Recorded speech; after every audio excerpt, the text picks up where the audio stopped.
Okay बच्चों, अस्सलाम वालेकुम, welcome to the new lecture of life processes. I told you last time, first chapter of the syllabus is life processes, and in this topic we are going to cover four basic phenomena, basic four processes. One is nutrition, second is respiration, third is circulation or transportation, and last one is excretion. These are the four phenomena which we are going to discuss. If you remember, हमने आप बच्चों को last class में बताया था nutrition का मतलब। Nutrition का मतलब फूड को बॉडी में कंज्यूम करना, न्यूट्रिएंट्स को बॉडी में इनटेक करना।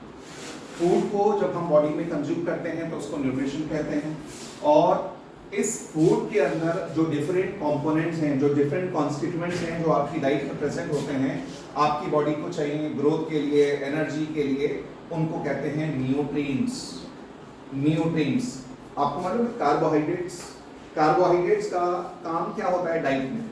जो हम फूड लेते हैं उसमें कार्बोहाइड्रेट का फंक्शन बताएं। Carbohydrates is concerned with energy. आपको एनर्जी के लिए कार्बोहाइड्रेट्स का काम एनर्जी देना है। फैट्स का काम क्या होगा बच्चों? जो हम फैट खाते हैं, फैट का काम, फैट एनर्जी भी देता है, फैट आपकी बॉडी में रिजर्व फूड का भी काम करता है। मतलब क्या, ये बताओ, एक पर्सन विदाउट फूड कितने दिन सर्वाइव कर सकता है? आप लोगों का फास्ट है, फास्ट में आपको मालूम है ब्रेन सेल्स, आपका जो ब्रेन सेल्स हैं उनको अगर 30 सेकेंड्स भी अगर ग्लूकोज की सप्लाई और ऑक्सीजन की सप्लाई रोकी जाए तो ब्रेन सेल्स की डेथ होनी शुरू हो जाती है। स्टिल आपने सुबह से कुछ नहीं खाया, in spite of that you are living. इसका मतलब एनर्जी मिल रही है। वो एनर्जी कहाँ से मिल रही है? आपकी बॉडी में जो एनर्जी होती है वो स्टोर्ड फूड फॉर्म में होती है। एक स्टोर्ड फॉर्म होता है आपकी बॉडी में जिसका नाम क्या है? आपकी बॉडी में खाना किस फॉर्म में स्टोर होता है? ग्लाइकोजन। ये आपकी बॉडी का रिजर्व फूड है। जैसे प्लांट में स्टार्च होता है, आपकी बॉडी में ग्लाइकोजन होता है, ऐसे ही एक और चीज होती है फैट्स और लिपिड्स। ये भी आपकी बॉडी में एनर्जी को स्टोर करते हैं। इसके अलावा एक और चीज है प्रोटीन्स। प्रोटीन्स का काम क्या होता है बच्चों? What is the function of proteins? Proteins को कहते हैं बिल्डिंग ब्लॉक्स। बिल्डिंग ब्लॉक्स का मतलब होता है ग्रोथ में। जैसे आपको मालूम है जो छोटे बच्चे होते हैं उनकी बॉडी तेजी से ग्रो कर रही होती है, उनको प्रोटीन की जरूरत होती है। जो प्रेग्नेंट मदर्स होती हैं उनको ज़्यादा प्रोटीन की ज़रूरत होती है। जो लैक्टेटिंग मदर्स होती हैं उनको ज़्यादा प्रोटीन की ज़रूरत होती है। जो पेशेंट किसी चोट से रिकवर कर रहा होता है, सर्जरी हुई होती है, उसके बाद रिकवर कर रहा होता है, उस पेशेंट को प्रोटीन की ज़रूरत होती है। तो प्रोटीन का काम है ग्रोथ में, प्रोटीन का काम है टिश्यू को रिपेयर करने में। नाउ बच्चों, न्यूट्रिशन को मैंने कहा था दो कैटेगरी में डिवाइड करते हैं। एक होता है ऑटोट्रॉफिक और second is heterotrophic. Auto means self, trophic means food. एक ऐसा न्यूट्रिशन जिसमें ऑर्गेनिज्म अपना फूड खुद सिंथेसाइज कर सकता है। The organism is self capable of synthesising the food. तो इस टाइप के ऑर्गेनिज्म को कहते हैं ऑटोट्रॉफ्स, एंड इस न्यूट्रिशन का नाम है ऑटोट्रॉफिक न्यूट्रिशन। ऐसा न्यूट्रिशन जिसमें कोई ऑर्गेनिज्म अपना खाना खुद बना सकते हैं। कौन कौन से ऑर्गेनिज्म शामिल होंगे बच्चों इसमें? एग्जाम्पल हम ले सकते हैं प्लांट्स का। एक तो प्लांट्स अपना खाना खुद बना सकते हैं, और दूसरा है साइनोबैक्टीरिया, जिसको ब्लू ग्रीन एल्गी कहते हैं। लेकिन दोनों में एक चीज कॉमन है, क्या? ऑटोट्रॉफिक न्यूट्रिशन के लिए, खाना बनाने के लिए इनके पास एक पिगमेंट होता है जिसका नाम क्या है? क्लोरोफिल। क्लोरोफिल पिगमेंट का पर्पस होता है लाइट एनर्जी को कैप्चर करके उसको कन्वर्ट करना किसमें? केमिकल एनर्जी में। आपने एक वर्ड सुना था 9th में, law of conservation of energy. Law of conservation of energy कहता है कि एक energy can neither be created nor be destroyed but can be transform from one form to other. एक एनर्जी दूसरे फॉर्म में कन्वर्ट हो जाती है। बिल्कुल इसी तरह से जो लाइट एनर्जी है, पौधों पे जब लाइट पड़ती है, लाइट एनर्जी को प्लांट्स के अंदर प्रॉपर्टी होती है, वो लाइट एनर्जी को किसमें कन्वर्ट कर देते हैं? केमिकल एनर्जी में। लाइट एनर्जी केमिकल एनर्जी में कन्वर्ट होती है करते हैं, तो इसलिए वो सारा काम क्लोरोफिल की वजह से होता है। अपार्ट फ्रॉम दैट प्लांट, अच्छा ये बताएं, पानी के ऊपर, नदी के ऊपर ये जो ग्रीन ग्रीन लेयर आपने देखी होगी, पानी के ऊपर जो ये ग्रीन ग्रीन लेयर आती है वो साइनोबैक्टीरिया की होती है। इस ग्रीन ग्रीन लेयर का नाम क्या होता है? इसको क्या कहते हैं? क्या कहते हैं बच्चों? Algal Bloom. पानी के सरफेस पर, नदी की सरफेस पर, नदी के किनारे पर जब ये ग्रीन ग्रीन लेयर आ जाती है साइनोबैक्टीरिया की, तो उसको हम एल्गल ब्लूम कहते हैं। ये बताइए, ये एल्गल ब्लूम का बनना यूजफुल है या हार्मफुल है वाटर बॉडीज के लिए? इज इट यूजफुल और हार्मफुल? ये नुकसानदेह है या फायदेमंद है वाटर के लिए? ये हार्मफुल है, क्योंकि इस एल्गी की लेयर होने की वजह से पानी में ना फ्रेश ऑक्सीजन को ये एल्गी मिक्स नहीं होने देता, बल्कि उल्टा पानी में जो ऑक्सीजन है उसको लगातार ये एल्गी यूज करने लगता है, जिसकी आउटकम से, जिसकी वजह से जिसके रिजल्ट में होता क्या है, पानी में जो ऑक्सीजन का जो लेवल है, पानी में जो ऑक्सीजन का जो लेवल है, जो स्तर है, वो लगातार घटना शुरू हो जाता है। जब पानी में ऑक्सीजन का लेवल घटता है तो इसके घटने को एक नाम देते हैं, क्या कहते हैं बेटा? क्या कहते हैं? Eutrophication, the depletion of dissolve oxygen of water body. पानी में ऑक्सीजन के लेवल के घटने को यूट्रॉफिकेशन कहते हैं ना। उसके बाद हम बात करते हैं हेटेरोट्रॉफिक न्यूट्रिशन। हेटेरो मतलब होता है डिफरेंट, ट्रॉफिक का मतलब होता है फूड। एक ऐसा न्यूट्रिशन जिसमें ऑर्गेनिज्म दूसरों पर निर्भर करते हैं, दूसरों पर डिपेंड करते हैं फूड के लिए, उन ऑर्गेनिज्म को कहते हैं हेटेरोट्रॉफ्स, और इस न्यूट्रिशन का नाम हेटेरोट्रॉफिक। बेटा आप और मैं, हम प्लांट्स पर या एनिमल्स पर डिपेंड हैं फूड के लिए, हमें दूसरे ऑर्गेनिज्म को कंज्यूम करना पड़ता है खाने के लिए, फूड के लिए, तो इस एतबार से हम भी हेटेरोट्रॉफ्स हैं। तो ये वाला जो न्यूट्रिशन है इसको हम 3 कैटेगरी में फर्दर डिवाइड कर सकते हैं। पहला न्यूट्रिशन कौन सा है? पैरासाइटिक्स, दूसरा है सैप्रोफाइटिक, और तीसरा है होलोजोइक। पैरासाइटिक, सैप्रोफाइटिक और होलोजोइक। पैरासाइट्स के बारे में भी शायद लास्ट क्लास में बताया था। पैरासाइट्स उन ऑर्गेनिजम्स को कहते हैं जो होस्ट की बॉडी से अटैच होकर होस्ट की बॉडी से न्यूट्रिशन लेते हैं, होस्ट को नुकसान पहुंचाते हैं, बट उनको किल नहीं करते। बगैर किल किए हुए उनकी बॉडी को नुकसान पहुंचाकर जो न्यूट्रिशन हासिल करते हैं उनको कहते हैं पैरासाइट्स, और इस टाइप के न्यूट्रिशन का नाम पैरासाइटिक। इसमें आप एग्जांपल अगर एनिमल्स में देना चाहें तो इसमें किसका एग्जांपल दे सकते हैं? लीच का दे सकते हैं, और किसका दे सकते हैं? टेपवर्म का दे सकते हैं, और किसका दे सकते हैं? रामवर्म का दे सकते हैं। ये एनिमल्स के एग्जांपल हो गए। अपार्ट फ्रॉम दैट, अगर आप प्लांट में एग्जांपल देना चाहें तो किसका ले सकते हैं? किसका? कस्कुटा, जिसको अमर बेल कहते हैं। अमर बेल एक ऐसी बेल होती है, होस्ट प्लांट्स के साथ लिपट कर चलती है और होस्ट प्लांट से न्यूट्रिशन सक करती है, तो इसलिए कस्कुटा है, ओरोबेंके है, विस्कम है, कुछ ऐसे प्लांट्स हैं जो पैरासिटिक प्लांट होते हैं। तो अच्छा, मैंने आपको ब्रूड पैरासिटिज्म के बारे में बताया था लास्ट क्लास में। ब्रूड पैरासिटिज्म, पैरासाइटिज्म तो बता दिया। ब्रूड पैरासिटिज्म का मतलब होता है वो एक ऐसा फिनोमेना जिसमें कोई जानवर, कोई बर्ड अपना घोंसला नहीं बनाती, बल्कि अपने अंडों को दूसरे बर्ड्स के में नेस्ट में जाकर छोड़ देती है और दूसरी बर्ड से अपने अंडों को हैच करवाती है। इसको कहते हैं ब्रूड पैरासिटिज्म। इसका एग्जांपल है कोयल। कोयल अपना घोंसला कभी नहीं बनाती है, बल्कि क्रो के अंदर, क्रो के नेस्ट में जाके अपने अंडे को छोड़ देती है, तो उस फिनोमेना को ब्रूड पैरासिटिज्म कहा जाता है। बहरहाल, तो पैरासाइट्स का पॉइंट क्या हुआ? वो ऑर्गेनिज्म जो होस्ट की बॉडी से न्यूट्रिशन ले, होस्ट की बॉडी को नुकसान पहुंचाएं, बट उनको किल नहीं करते, वो पैरासाइट्स होते हैं। सैप्रोफाइट्स, सैप्रोफाइट्स उन छोटे छोटे माइक्रोस्कोपिक ऑर्गेनिजम्स को कहते हैं, उन बैक्टीरिया को कहते हैं, उन फंगस को कहते हैं जो ऑर्गेनिज्म के मरने के बाद, और ऑर्गेनिज्म के मरने के बाद बॉडी के अंदर एंजाइम रिलीज करते हैं और उसको सड़ाकर, उसको डिकम्पोज करके, उनके केमिकल रिएक्शन करा के, मॉलिक्यूल को तोड़कर उनसे अपना खाना लेते हैं। ऐसे ऑर्गेनिज्म को क्या कहते हैं? सैप्रोफाइट। मैंने आपको लास्ट क्लास में बताया था, आप देखते हैं जब कोई एनिमल की डेथ हो जाती है, किसी प्लांट की डेथ हो जाती है, तो कुछ वक्त के बाद उसके अंदर से एक फॉल स्मेल आनी शुरू हो जाती है। मरे हुए ऑर्गेनिज्म में से एक स्मेल आने लगती है। वो स्मेल जो आती है किसकी वजह से आती है? सैप्रोफाइट्स।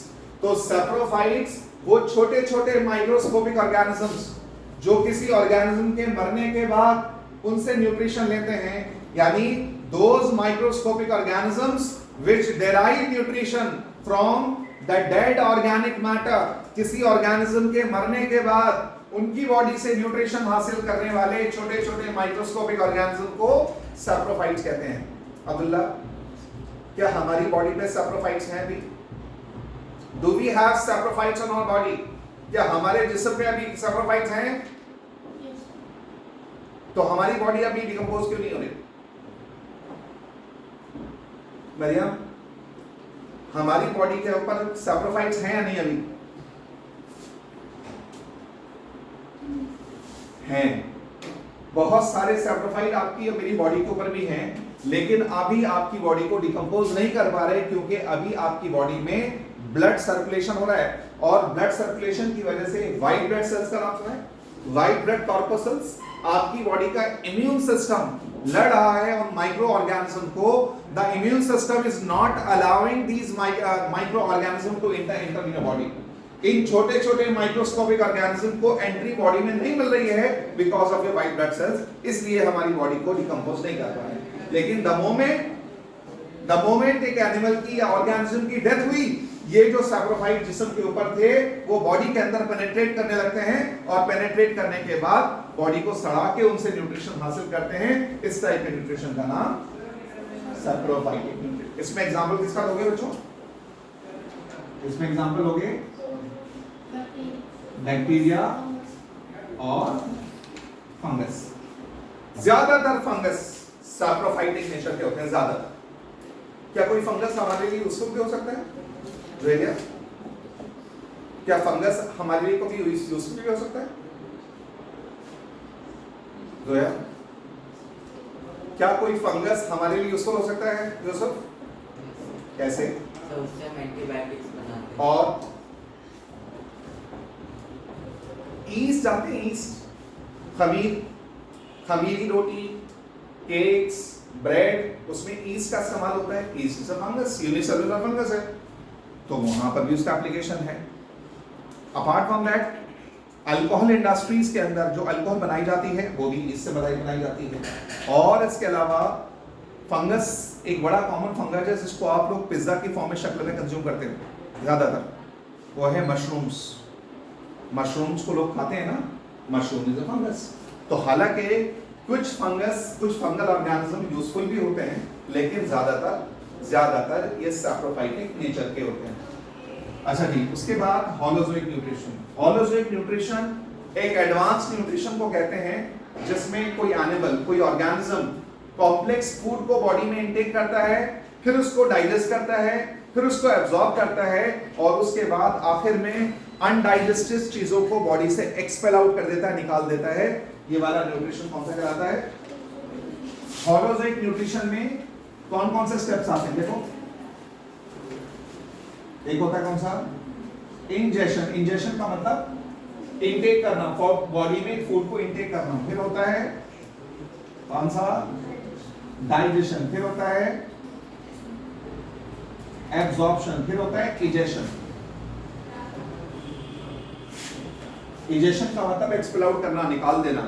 तो एक ऐसा न्यूट्रिशन जिसमें कोई ऑर्गेनिज्म कॉम्प्लेक्स फूड को बॉडी में इनटेक करे, यानी इंजेस्ट करे, फिर उसको डाइजेस्ट करे, एब्जॉर्ब करे, और आखिर में उसके बाद अनडाइजेस्टेड चीजों को बॉडी से रिलीज कर दे, रिमूव कर दे, एक्सपेल आउट कर दे। तो ये वाला न्यूट्रिशन होलोजोइक न्यूट्रिशन है। हमारे अंदर जितने भी एनिमल्स हैं, मोस्टली एनिमल्स के अंदर कौन सा न्यूट्रिशन होता है? आपने जो फूड कंज्यूम किया, इंजेशन हुआ, फिर उसके बाद आपके जिस्म में डाइजेशन हुआ, डाइजेशन के बाद एब्जॉर्प्शन हुआ, और उसके बाद आखिर में जो चीजें डाइजेस्ट नहीं हो सकी वो बॉडी से एक्सपेल आउट हो जाती हैं। आपकी बॉडी में कौन कौन सी ऐसी चीजें जो डाइजेस्ट नहीं होती हैं? बगैर डाइजेस्ट हुए, बगैर एब्जॉर्ब हुए बॉडी से निकल जाते हैं। हेयर, बाल। आपकी बॉडी में एक तो प्रोटीन होता है, कौन सा कौन सा? बालों में एक प्रोटीन होता है कैरेटिन। जानवरों के जो बाल होते हैं और बर्ड्स के जो फेदर होते हैं उसके अंदर भी प्रोटीन है, कौन सा? कैरेटिन। ये हमारी बॉडी डाइजेस्ट नहीं कर सकती। इसके अलावा एक और चीज है जो आपकी बॉडी डाइजेस्ट नहीं कर सकती, वो है क्या? सेलुलोज। सेलुलोज भी बॉडी में डाइजेस्ट नहीं हो सकता। तो ये दो चीजें हैं जो बॉडी में डाइजेस्ट नहीं हो सकती। तो अदरवाइज जितनी बॉडी में चीजें डाइजेस्ट हो सकती हैं, पहले हम फूड को बॉडी में इंटेक करते हैं, फिर बॉडी में डाइजेशन होता है, फिर एब्जॉर्प्शन होता है, और उसके बाद जो अनडाइजेस्टेड फीकल मैटर है, अनडाइजेस्टेड कंपोनेंट है, उसको हम इजेशन से रिलीज कर देते हैं। ये वाला न्यूट्रिशन होलोजोइक न्यूट्रिशन है। ये बताओ वल्चर्स में कौन सा न्यूट्रिशन होता है? वल्चर्स में क्या कहना? क्या मैं वल्चर को सैप्रोफाइट कह सकता हूं? क्या मैं वल्चर को सैप्रोफाइट कह सकता हूं बच्चों? क्यों नहीं? सर क्योंकि वो माइक्रो ऑर्गेनिज्म। ठीक है, वो माइक्रो ऑर्गेनिज्म नहीं है, तो फिर वल्चर को भी तो कुछ कहना, कुछ कहेंगे नहीं। वल्चर को क्या कहते हैं? वल्चर को क्या कहते हैं बच्चों? कार्निवोर्स। कार्निवोर तो फिर कार्निवोर नहीं कहते। मैंने क्लास का स्पेशल बताया था आपको। हाँ, वल्चर्स को कॉमनली वल्चर्स को कहा जाता है क्या? जैसे कार्निवोर्स होते हैं, हर्बिवोर्स होते हैं, ऑमनिवोर्स होते हैं, ऐसे ही होते हैं डेट्रीवोर्स। डेट्रीवोर्स मतलब animals which feed upon dead bodies. Dead bodies पे फीड करने वाले एनिमल्स को क्या बोलते हैं बच्चों? डेट्रीवोर्स। जो ब्लड पे फीड करते हैं उनको क्या कहते हैं? उसके लिए भी टर्म बताया था सैंगिवोर्स। जो फ्रूट पे फीड करते हैं उनको क्या कहते हैं? फ्रैगिवोर्स। समझ आ गई बात? ओके, रब कर दो बेटा, रब कर दो। अच्छा जी, अब इस लाइफ प्रोसेस में एक टर्म मुझे बताएं आप, अभी मैं इसकी बात आपसे करूंगा। What is an enzyme? What is an enzyme? Food, इन्होंने कहा फूड को डाइजेस्ट करता है, और कोई बच्चा बताएगा एंजाइम किसे कहते हैं बच्चों? इधर देखें,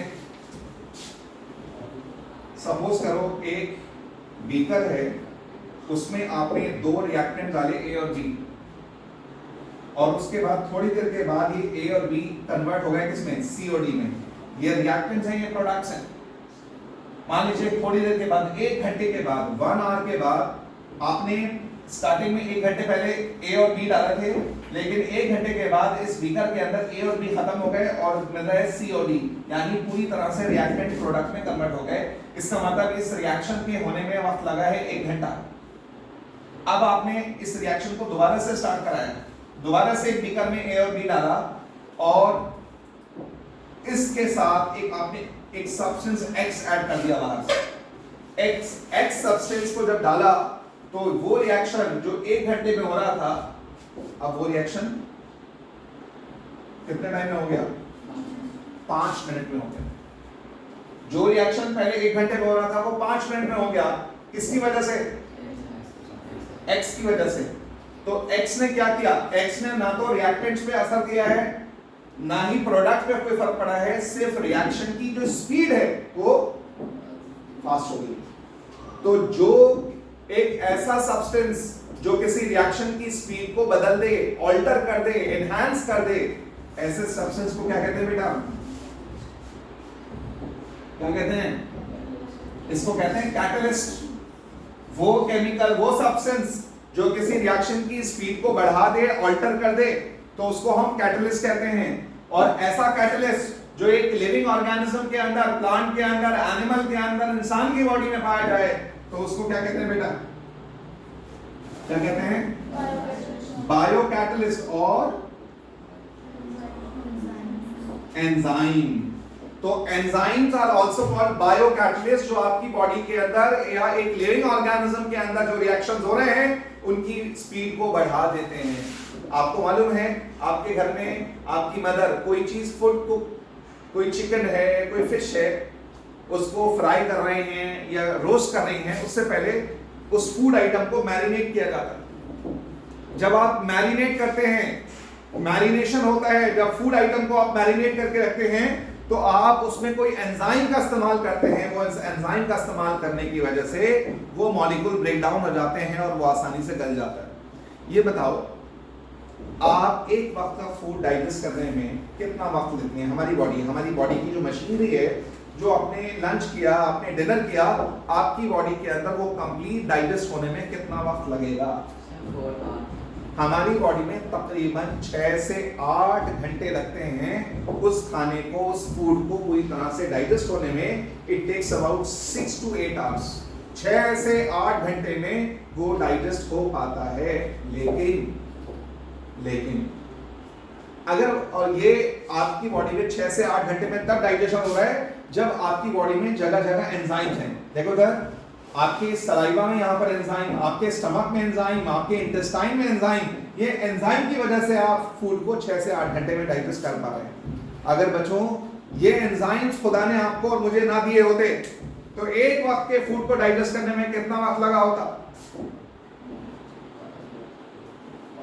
एक फूड को डाइजेस्ट करने में आपकी बॉडी ने कितना टाइम लिया होता अगर एंजाइम्स ना होते?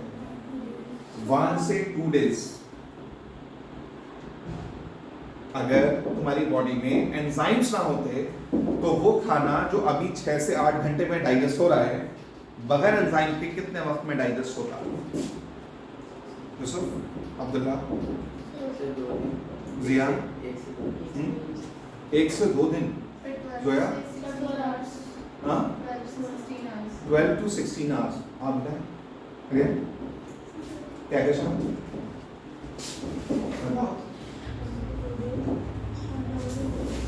It would have taken कितना?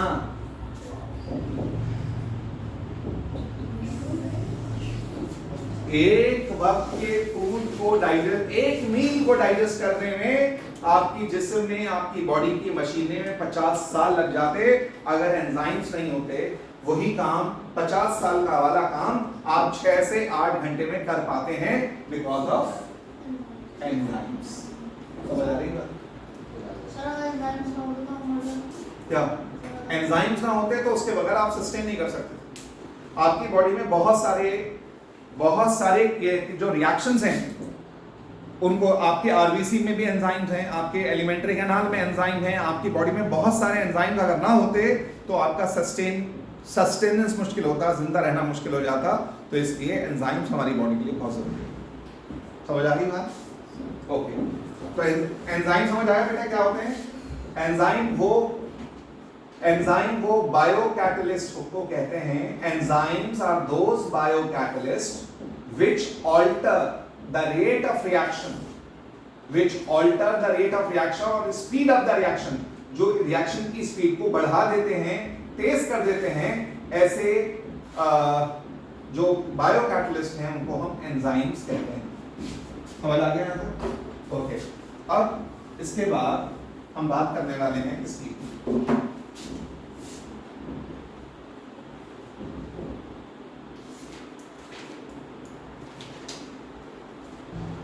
किसके बच्चों?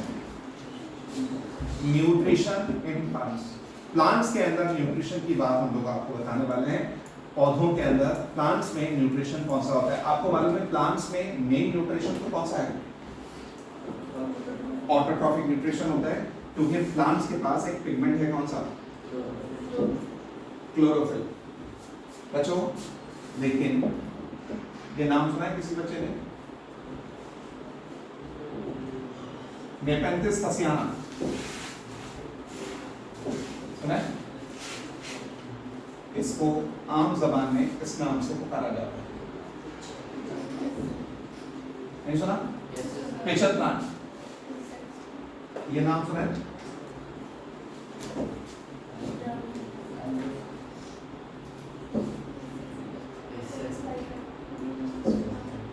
Venus flytrap,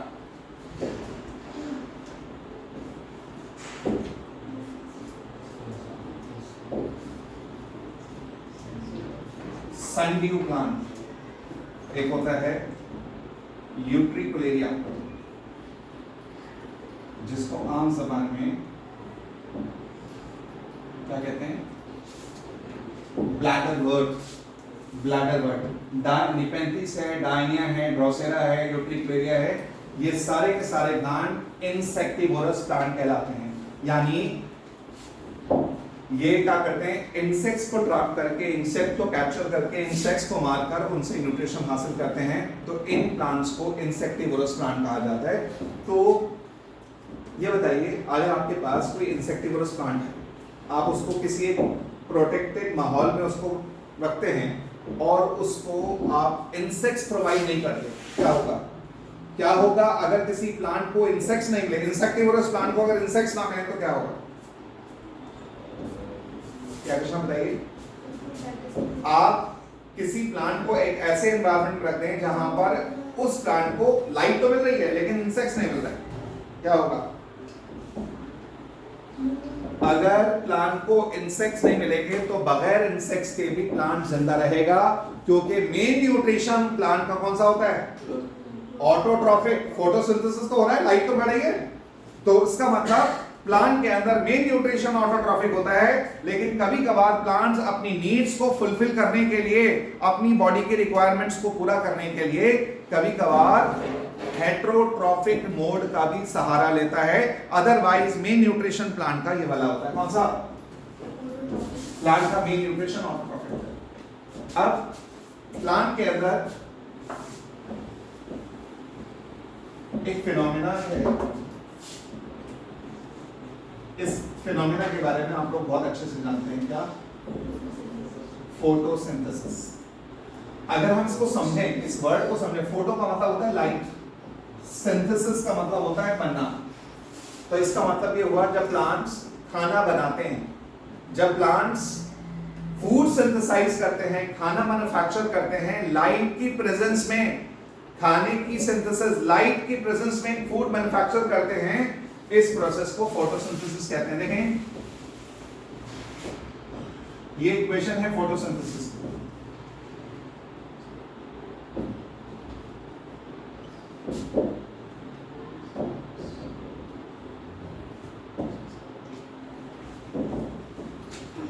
It is the equation of photosynthesis. Carbon dioxide, water, plants.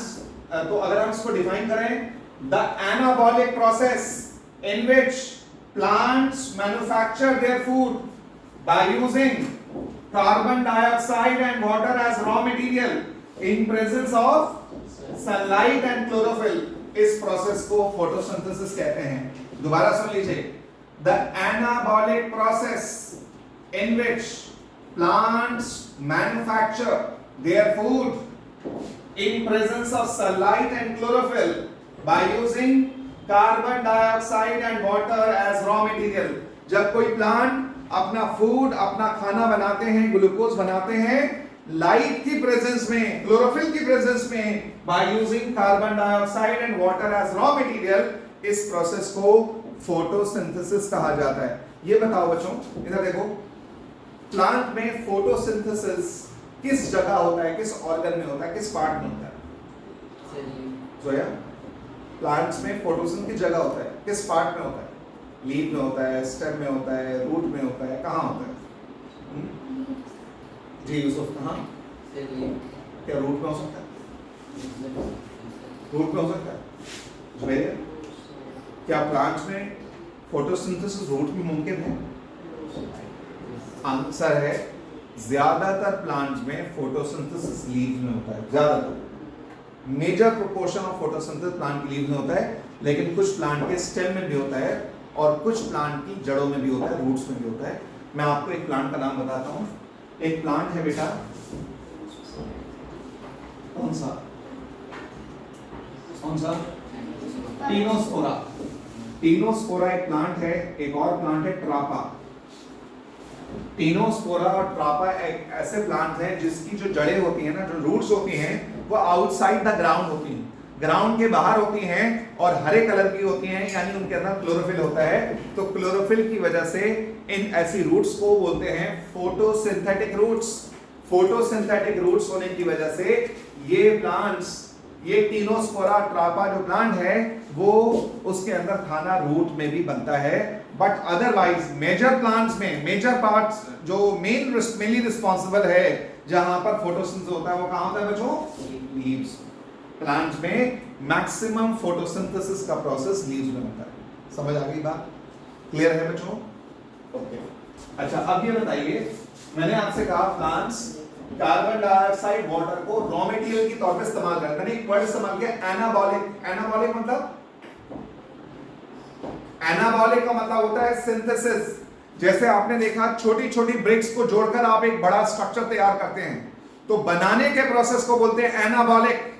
और अगर एक बड़े से स्ट्रक्चर को डिमोलिश करके उसके अंदर से सिंपल स्ट्रक्चर्स, जैसे आप एक बड़ी सी बिल्डिंग है उसको ब्रेक डाउन करके उसमें से ब्रिक्स को निकाल रहे हैं, तो ये प्रोसेस कहलाएगा कैटाबॉलिक। और अगर बनाते हैं, बनाने के प्रोसेस को बोलेंगे एनाबॉलिक। तो यहां पे प्लांट्स क्या कर रहे हैं? देखो, ग्लूकोज एक कॉम्प्लेक्स मॉलिक्यूल है, कार्बन डाइऑक्साइड से वाटर आर सिंपल मॉलिक्यूल्स। तो यहां पर प्लांट्स कार्बन डाइऑक्साइड और वाटर को इस्तेमाल कर रहे हैं एज अ रॉ मटेरियल और बना रहे हैं खाना, फूड ग्लूकोज की फॉर्म में। तो इसलिए ये प्रोसेस कौन सा प्रोसेस है? एनाबॉलिक प्रोसेस है। तो मैंने अभी आपको बताया anabolic process through in which plants manufacture their food by using carbon dioxide and water as raw material in presence of sunlight and chlorophyll की प्रेजेंस में इस प्रोसेस को फोटोसिंथेसिस कहते हैं। ये बताओ, इसमें इस इक्वेशन में थोड़ी सी मैं रद्दोबदल कर रहा हूं, थोड़ा सा चेंज कर रहा हूं। देखो, मैं इसमें सनलाइट के बजाय अगर इसको लाइट कर दूं, क्या ये फोटोसिंथेसिस की इक्वेशन सही है? अगर मैं इसमें सनलाइट की जगह से लाइट कर दूं, क्या फोटोसिंथेसिस की इक्वेशन ये ठीक है, करेक्ट है? क्यों नहीं?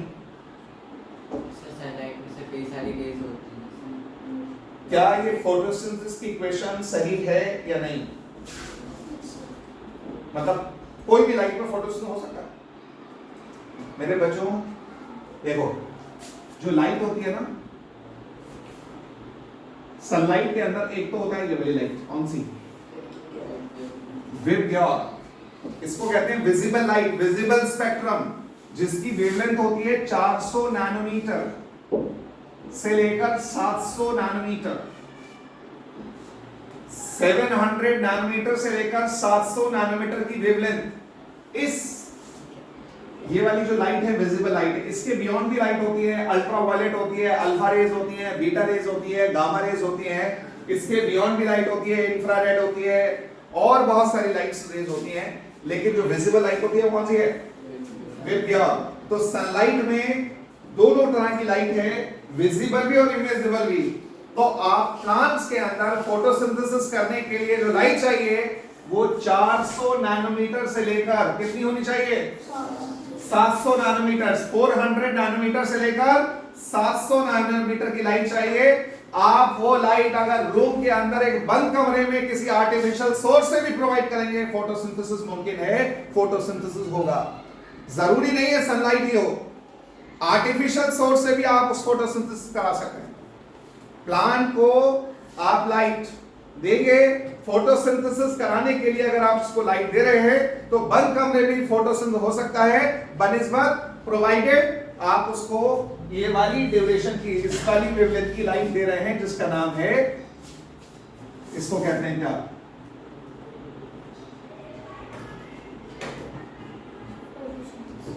फोटोसिंथेटिकली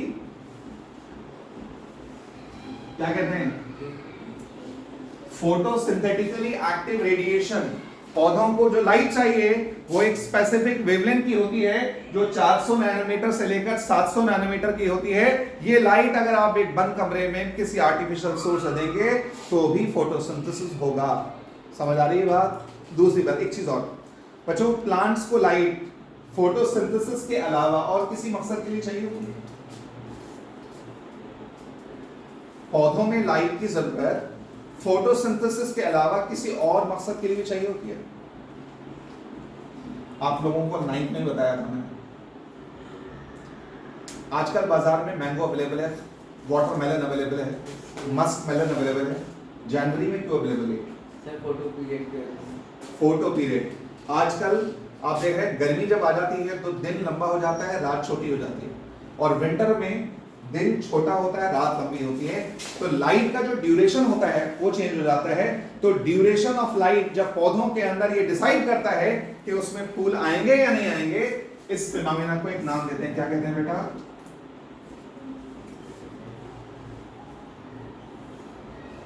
क्या कहते हैं? Photo periodism. Duration of light, photo मतलब लाइट, पीरियड मतलब ड्यूरेशन। तो पौधों के अंदर ड्यूरेशन ऑफ लाइट ये डिसाइड करता है कि उसमें फूल और फल आएंगे या नहीं आएंगे।